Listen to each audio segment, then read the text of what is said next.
പ്രാർത്ഥനയ്ക്കുത്തരം നൽകുന്നോനേ,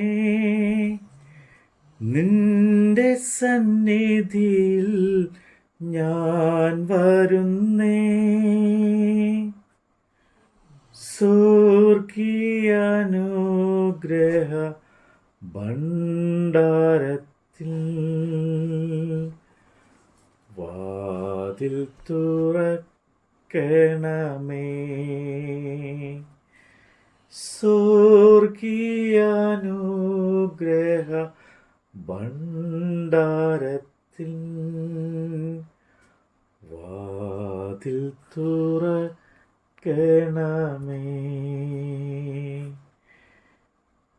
കേൾക്കണേ എൻ പ്രാർത്ഥന, നൽകണേ എൻ യാചന.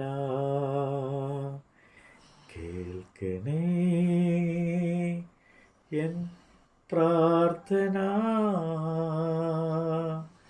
നൽകണേ എൻ യാചന. വിശുദ്ധ യോഹന്നാൻ എഴുതിയ 1 ലേഖനം, അധ്യായം 1.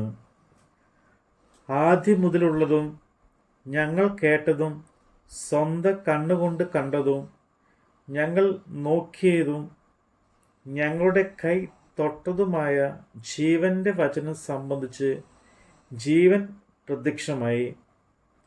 ഞങ്ങൾ കണ്ട് സാക്ഷീകരിക്കുകയും പിതാവിനോട് കൂടെ ഇരുന്ന് ഞങ്ങൾക്ക് പ്രത്യക്ഷമായ നിത്യജീവനെ നിങ്ങളോട് അറിയിക്കുകയും ചെയ്യുന്നു. ഞങ്ങൾ കണ്ടും കേട്ടുമുള്ളത് നിങ്ങൾക്ക് ഞങ്ങളോട് കൂട്ടായ്മ ഉണ്ടാകേണ്ടതിന് നിങ്ങളോട് അറിയിക്കുന്നു. ഞങ്ങളുടെ കൂട്ടായ്മയോ പിതാവിനോടും അവൻ്റെ പുത്രനായ യേശുക്രിസ്തുവിനോടും ആകുന്നു. നമ്മുടെ സന്തോഷം പൂർണ്ണമാകുവാൻ ഞങ്ങൾ ഇത് നിങ്ങൾക്ക് എഴുതുന്നു. ദൈവം വെളിച്ചമാകുന്നു, അവനിൽ ഇരുട്ട് ഒട്ടുമില്ല എന്നുള്ളത് ഞങ്ങൾ അവനോട് കേട്ട് നിങ്ങളോട് അറിയിക്കുന്ന ദൂതാകുന്നു.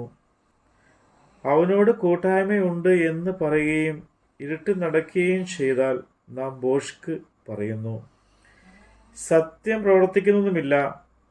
അവൻ വെളിച്ചത്തിൽ ഇരിക്കുന്നത് പോലെ നാം വെളിച്ചത്തിൽ നടക്കുന്നു എങ്കിൽ നമുക്ക് തമ്മിൽ കൂട്ടായ്മയുണ്ട്. അവൻ്റെ പുത്രനായ യേശുവിൻ്റെ രക്തം സകല പാപവും പോക്കി നമ്മെ ശുദ്ധീകരിക്കുന്നു. നമുക്ക് പാപമില്ല എന്ന് നാം പറയുന്നു എങ്കിൽ നമ്മെ തന്നെ വഞ്ചിക്കുന്നു. സത്യം നമ്മിൽ ഇല്ലാതെയായി. നമ്മുടെ പാപങ്ങളെ ഏറ്റു പറയുന്നുവെങ്കിൽ അവൻ നമ്മോട് പാപങ്ങൾ ക്ഷമിച്ച് സകല അനീതിയും പോക്കി നമ്മെ ശുദ്ധീകരിപ്പാൻ തക്കവണ്ണം വിശ്വസ്തനും നീതിമാനുമാകുന്നു.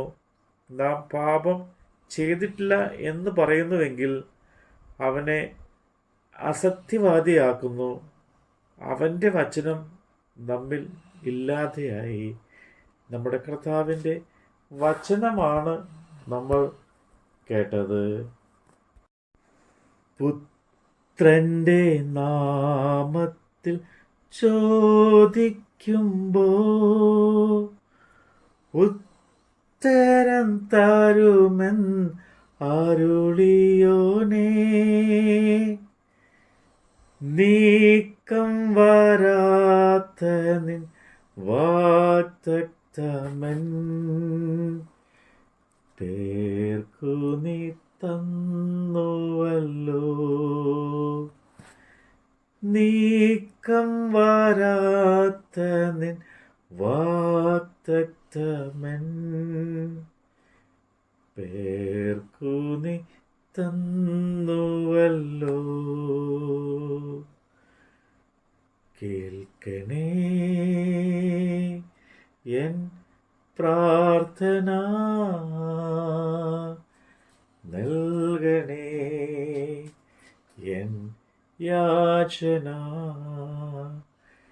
കേൾക്കണേ എൻ പ്രാർത്ഥന